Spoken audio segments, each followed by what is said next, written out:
Hello and welcome. This is a special BICOM briefing. I'm Richard Pater, the director of BICOM, and I'm delighted to be joined today by Ben-Dror Yemini, who is one of Israel's leading commentators and analysts in the Israeli media, a long and an impressive career in Israel's leading newspapers, and currently one of the lead columnists in the Yediot Ahronot, the most popular, well-read newspaper in the country. Ben-Dror, thank you very much indeed for joining us. Okay, thank you, and I want to thank everybody who is joining. We are a small group, so I'll try to be as short as possible, just in order to enable later to have a kind of conversation and to ask questions. Now, we are facing a very harsh situation right now, this kind of war between Israel and the Hamas. And I published again and again that this is not a war between Israel and the Hamas. It's a big mistake, because Hamas is part of the global jihad. There are many chapters. There's Boko Haram, and there is Al-Qaeda, and there is ISIS, and the Taliban. But Hamas is just part of it. And it's not me who is saying it. It's the Hamas himself. Leaders of the Hamas repeatedly say it. But before we get to what is going on right now, I want to go a bit back, because when I see the demonstrations, it did not begin today, but we see it much more lately. Demonstrations in London, in New York, in Colombia, in many other places. When I see the demonstrations, I see that people are claiming something like, okay, look, we have this kind of sin because we are against colonialism, and Israel is a kind of a colonial entity. It was created by superpowers, and yes, we have something which is historical against Israel. I guess there are some people here from Britain, and for all of us, we all bear in mind the Balfour Declaration. In order to prove that Israel is a colonial state. Okay, something here must be explained. I mean, when we are speaking about Zionism, when we are speaking about Balfour Declaration, Jews were persecuted many years, hundreds of years, maybe thousands of years. And the big question is, how comes that at the end of the 19th century or at the beginning of the previous century, they began with their national movement? They were persecuted always. Why? Why? In that time, more than 100 years ago. And the answer is very simple. In that time, many parts of the world were actually ruled by empires. And what happened at the end of the 19th century and until the First World War was that many peoples were striving, were fighting for one thing, which is self-determination, which is a nation state. Now, the whole idea of a nation state, the whole idea of self-determination was anti-colonialist and anti-imperialist. And the Balfour Declaration was given because of the self-determination, not because of colonialism or imperialism. What was here in Palestine was actually mandate, which is mandate A, mandate B, mandate C, but we had mandate A. What does it mean, mandate A? It means that for a short time, there will be a superpower in order to give the people self-determination. It was decided upon not only by Balfour, but before Balfour, it was the Balfour Declaration of the Quai d'Orsay, the Foreign Ministry of France.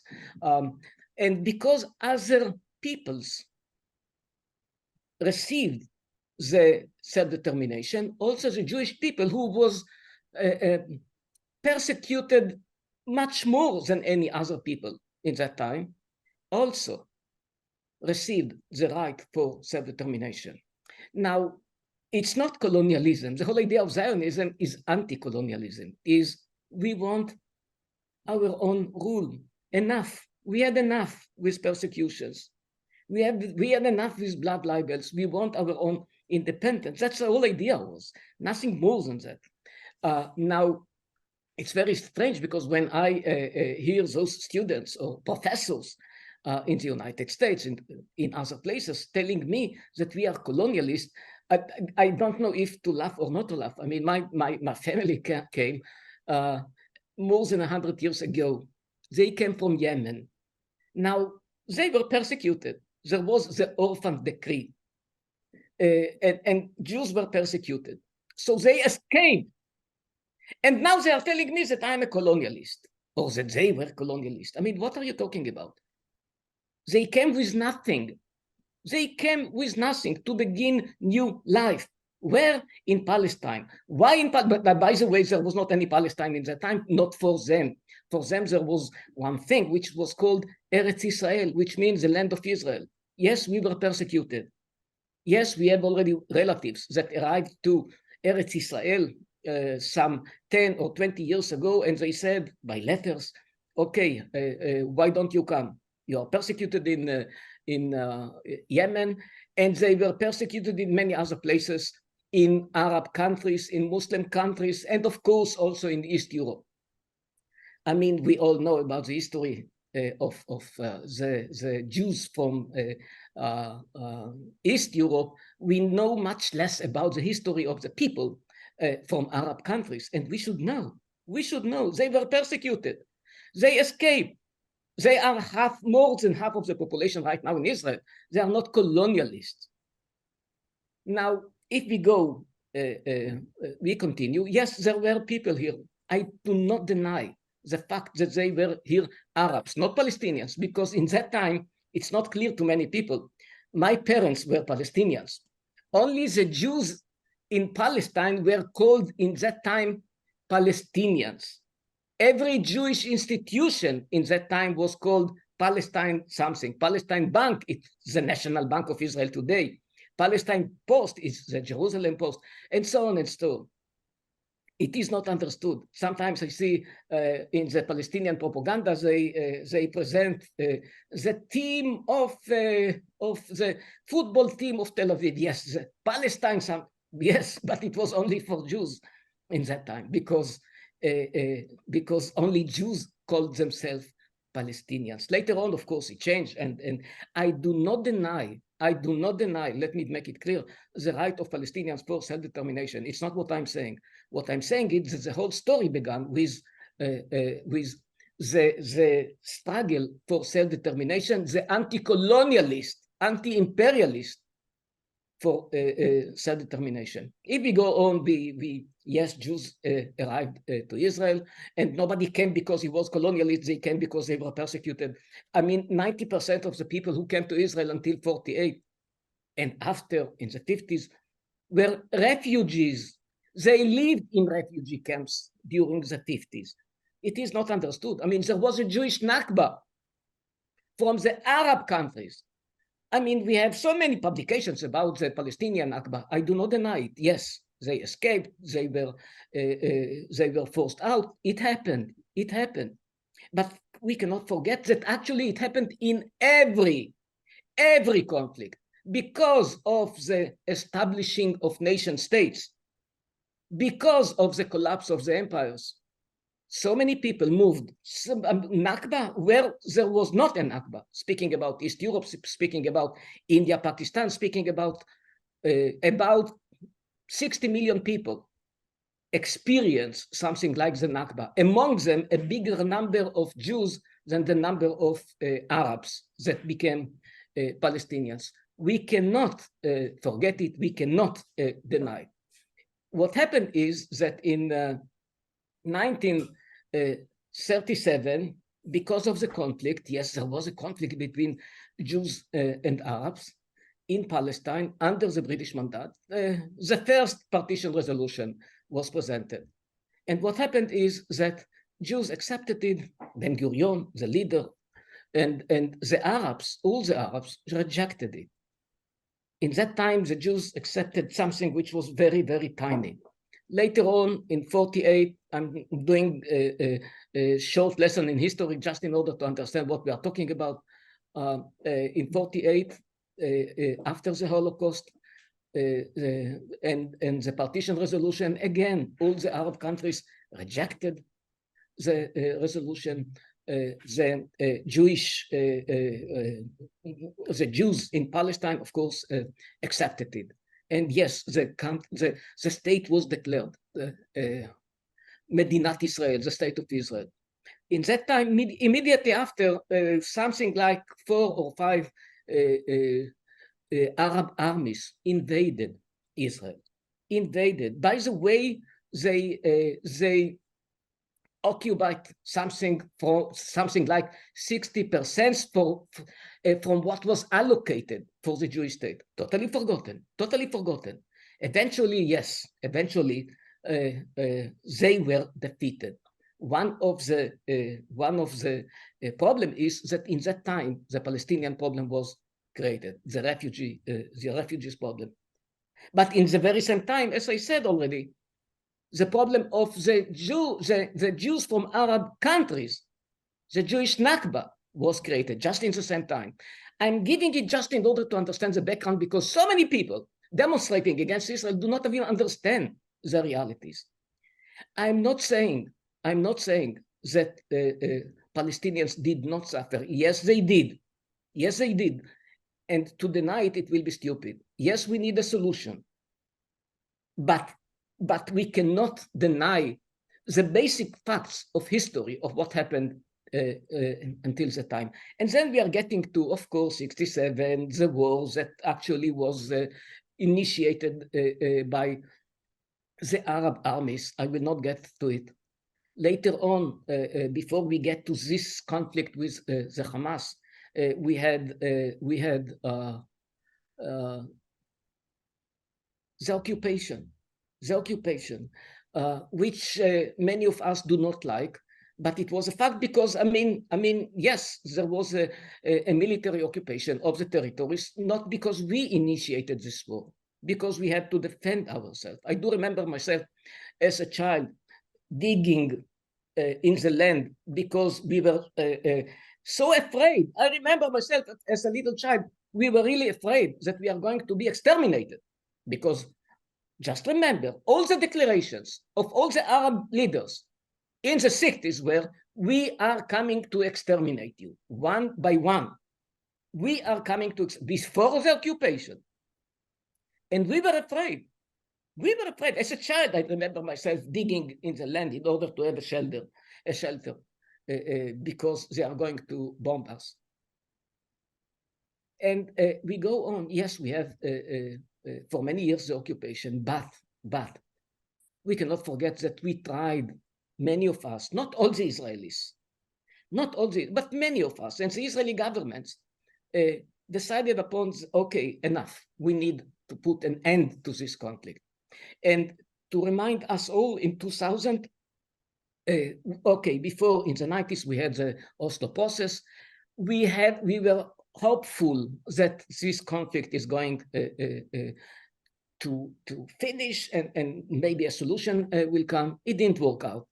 In 2000, Ehud Barak was the prime minister, and he offered for the first time, Yitzhak Rabin did not do it and Shimon Peres did not do it, but for the first time an Israeli prime minister offered the Palestinians two things that were not offered before, and I'm speaking about a viable Palestinian state, one, and second, partition of Jerusalem, which was unbearable for many Israelis.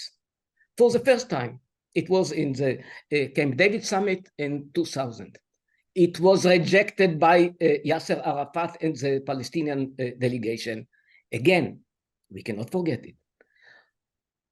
The second intifada began, and yet the two leaders, Arafat and Barak, asked Bill Clinton to put his own peace plan on the table, which he did in the 23rd of December 2000. He did.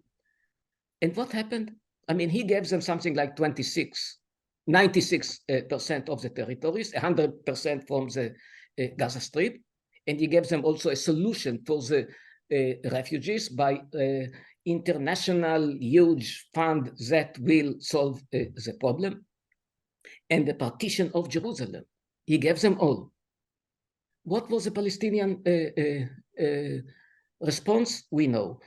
I will quote only one person, Ben-Dror bin Salman, who was the ambassador of Saudi Arabia to the United States. He was a very close friend of Bill Clinton.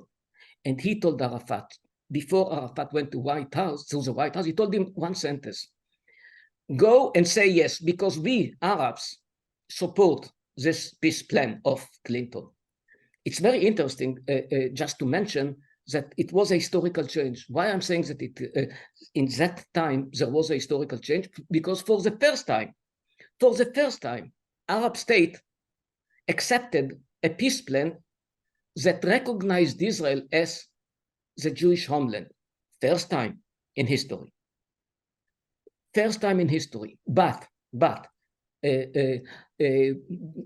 Ben-Dror Ben Sultan, from the royal family, he was called the prince, told Arafat, if we lose this opportunity, it's not going to be a tragedy, it's going to be a crime. I'm quoting him.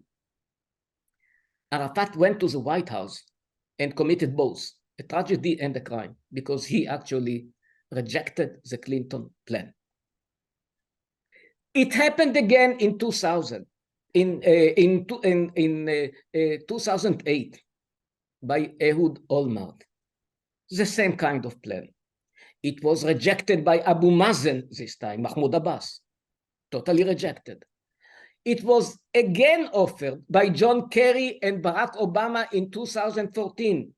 It was totally rejected. Totally rejected. When we forget this history, we can put all the blame on Israel. Now, don't misunderstand me. I don't think that every Israeli policy is correct. Here in Israel, we have a democracy. Here in Israel, I publish something like 2 articles a week, each week, against my own government, because the policies of my government, it's not a secret. I mean, you can read my articles. It's all, almost everything is published also in English, totally against this right-wing government. I'm totally against. I will not go to details because it's not a political presentation. I'm against the settlement. I'm supporting the 2 states for 2 people solution. Unfortunately, it's not only because of the settlements. And I don't want to exempt the whole idea of settlements. But I'm saying when it was on the table, it was totally rejected by the Palestinians, not by Arab states, but it was totally rejected by the Palestinians. And if we go on, okay, we get to this conflict. What's the story of the Hamas? Again, we have to zoom out. I'm getting now to our days. In order to understand what's the story of the Hamas, some people blame Israel. Israel really wanted the Hamas to exist. No, it's not. Hamas is part of the global jihad. Hamas is part of something which is much bigger than the Israeli-Palestinian conflict. It was established because in so many other places in the world, in the Muslim world, a lot of chapters of the global jihad were actually established. Not only in the Israeli-Palestinian conflict. We have Boko Haram, we have Taliban, we have Al-Qaeda, we have so many, we have Al-Shabiba in Somalia, we have so many organizations. One of them is the Hamas. And what we ignored many times is that the Hamas repeatedly declared that we are part of the global jihad. The leaders of the Hamas, I'm sorry that the presentation is not working. Whoever will ask, I have my article in English about that so many times that the leaders of the Hamas declared once and again, we not only that we are part of the global jihad, we are not speaking about Palestine. We are not speaking about Palestine. As one of them said just in December 2022, not long time ago, less than years ago, he said, we are going to conquer the 512 million square kilometers of the world. That's actually it's even, let me tell you, it's even more than ISIS. It's even more than ISIS. I mean, the whole world should be under the Sharia law, the whole world. And they say it again and again. My problem with so many academics who deal with a conflict, why do you ignore it? Why do you ignore it? I mean, they said it repeatedly, and they said once and again, we are going to kill all the Jews and all the Christians. All the Christians, I mean, what they have to do with the conflict. Again, totally ignored by the media, totally ignored by the academia. Why is it totally ignored? I do not understand. But it is ignored. And when you ignore it, and you present Israel as a colonial state, colonial apartheid state, you have no idea what you are talking about. I mean, people do not know the basics. They do not know what is the real nature of the Hamas. It should be presented. It should be on the table. If you want to look at the conflict, if you want to criticize Israel, good enough, but at least you have to know the basic facts about the conflict. If we go on, many people say, you know what? Some decent people, I'm speaking now about decent people, not people that ignore history, but decent people that say, okay, you have the right to defend yourself, but you know, there is a kind of siege and blockade. Big mistake. Why? Because in the last 15 years, since 2006, when they won the election in the Palestinian Authority, they were offered again and again, you are going to be supported, you are going to be funded, but one thing, no more terror, and you have to recognize all the previous agreements. It was a quartet, which means the UN, the EU, US, and Russia. The quartet offered them again and again, no more terror, accept the previous agreements, and you will have no more blockade. The EU offered them in 2008 and in 2014 and in 2018. Once and again, no more blockade, no more siege. You just have to stop this terror. You have to disarm the Gaza Strip from the rockets, and we will fund you. We will give you so much money that you will drown in the money. And what did they say? They said no. And then in the blame game, people blame Israel. Why? Why do you ignore all the proposals that were given to the Hamas, and the leaders once and again rejected it? And they say, oh, but you know, I read these articles of academics, but Hamas, but the Gaza Strip is the biggest prison in the world. No, it's not. It's a prison, but because of the Hamas, not because of Israel. Because so much money anyway was invested in the Gaza Strip. What did they do with the money? We know exactly what they did with the money. They did only one thing. They built this huge infrastructure of tunnels. Just imagine, hundreds of kilometers, by the way, just imagine what they could do with this money if they wanted to improve the life of the people in Gaza. What could they do? They could build hospitals, schools, to do something for themselves. I want, as a human being, that the Gaza Strip will be like Singapore. I don't want Gaza Strip to suffer. I don't want Gaza Strip to be like Afghanistan. As a human being, and they are my neighbors too. And from time to time, even today, I leave messages to my friends who live in Gaza Strip, because I have some friends. Believe me, many Israelis have many friends in the Gaza Strip. And I do care about them. I do care as a human being. One of them, who is a bit more famous because who was a minister, managed to escape, Sufyan Abu Zaida. Others did not manage to escape, and they are suffering. And I don't like the fact that they are suffering. But they suffer not because of Israel, they suffer because of the Hamas.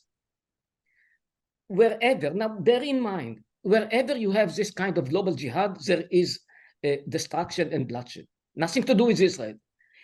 You decide, take any place. If you have a global jihad, you have destruction and bloodshed. Nothing to do with the Israeli-Palestinian conflict. What is happening in the Sahel countries now? Only last year, we're speaking about last research that was published just some weeks ago. 19,000 people were killed, massacred by the jihad in the Sahel countries. Not speaking about wars.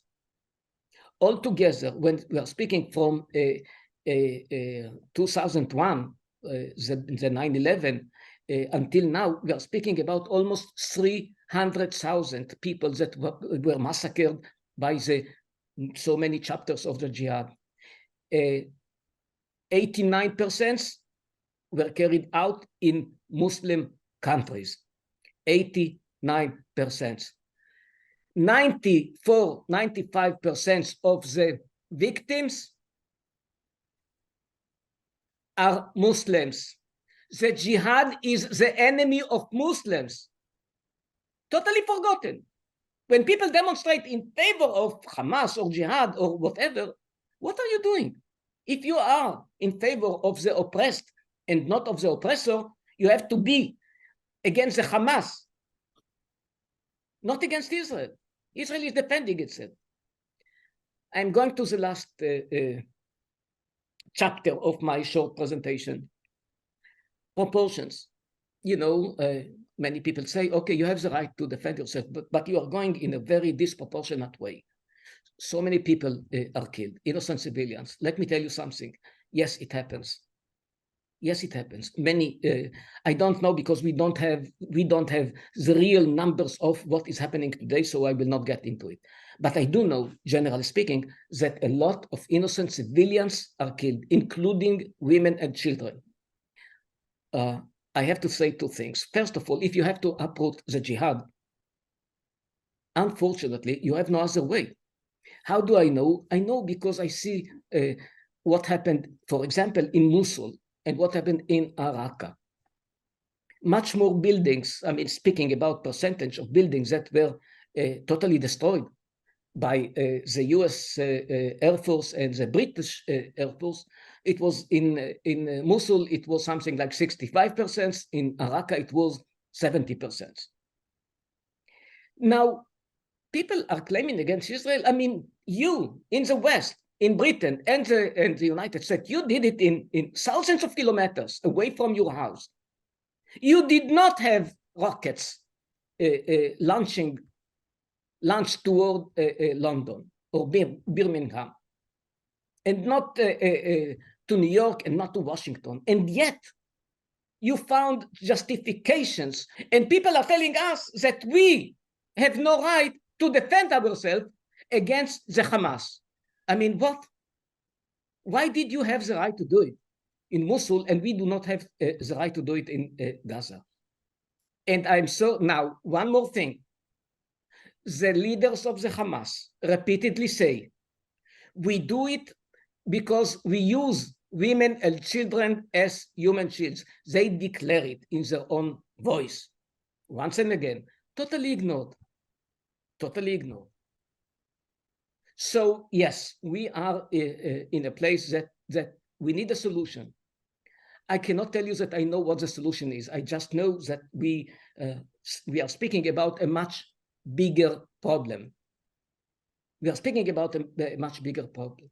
We are asking ourselves, why was it this attack of October 7 was carried out in October 7? To my opinion, and I published it immediately after it happened, and I just heard that President Biden said it 3 days ago, and I'm glad that he also think in that sense like me.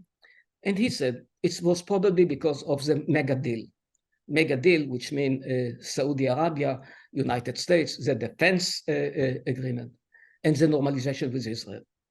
It's very interesting because when Joe Biden declared in India about the corridor, including a train between from India through the Emirates, Saudi, Jordan, and Israel, in that very day, MBS, Mohammed bin Salman, declared in the very same day, later in that day, he declared, we are getting closer to the big agreement, also with Israel, every day. So there is a connection. There is a connection between the October 7th, because as we all know, Hamas is a kind of proxy of Iran in one way or another. So we have to understand the bigger picture. The bigger picture is not a war between Israel and the Hamas. The bigger picture is actually a war between the free world and democratic countries and the global jihad and Iran. Unfortunately, Russia is becoming part of it. China, that is trying to to be more involved in the Middle East, is worried because of the mega deal of Saudi Arabia and the United States. They brokered the deal between the agreement between Iran and Saudi Arabia. So we have to look at the bigger picture in order to understand what Israel is fighting. It's not our fight. It's not our fight. It's a fight against the global jihad. The victims are mainly Muslims. Yes, we are fighting. We are paying the price right now.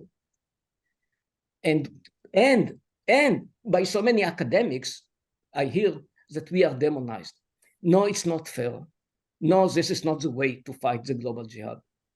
I stop here because I spoke too much. Thank you for listening.